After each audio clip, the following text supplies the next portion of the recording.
તો વહેલી સવારથી આ પાર્ટ 2 એટલે કે ડિમોલેશન કરવાનો બીજો ભાગ છે અને મહત્વની વાત એ છે કે પહેલા જે ડિમોલેશન થયું હતું તેમાં 4000 જેટલા જે કાચા પાકા મકાનો હતા તે દૂર કરવામાં આવ્યા હતા અને આજે પાર્ટ 2 ચાલી રહ્યું છે તેમાં ખાસ કરીને 10,000 જેટલા મકાનો દૂર કરવામાં આવશે। 2.5 લાખ ચોરસ મીટર જગ્યા પર દબાણ હટાવવાની કામગીરી હાલમાં થઈ રહી છે।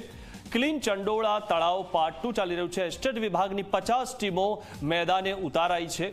ત્યારે ખાસ મહત્વની વાત છે કે કોર્પોરેશનની એક ટીમ સાથે 10 પોલીસ કર્મીઓ પણ હાજર છે। તો સાથે જ 25 થી વધુ જેસીબી 15 થી વધુ હિતાચી મશીન ડિમોલેશનની કામગીરીમાં જોડાયેલા છે અને આરોગ્ય ઇજનેર ફાયરની ટીમ પણ સ્ટેન્ડ બાય રાખવામાં આવી છે।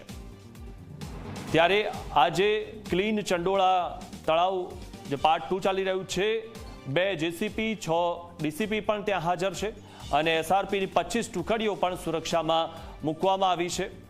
ત્યારે ગેરકાયદેસર દબાણો હતા તેને હટાવવામાં આવી રહ્યા છે। સમગ્ર વિસ્તારમાં ડ્રોનથી નજર રાખવામાં આવી રહી છે અને અસરગ્રસ્તોને હટાવવા માટે એએમટીએસ બસની પણ વ્યવસ્થા કરવામાં આવી છે। ત્યાં જે અસરગ્રસ્તો છે તેમને હટાવવા માટે એએમટીએસ બસની વ્યવસ્થા કરાઈ છે।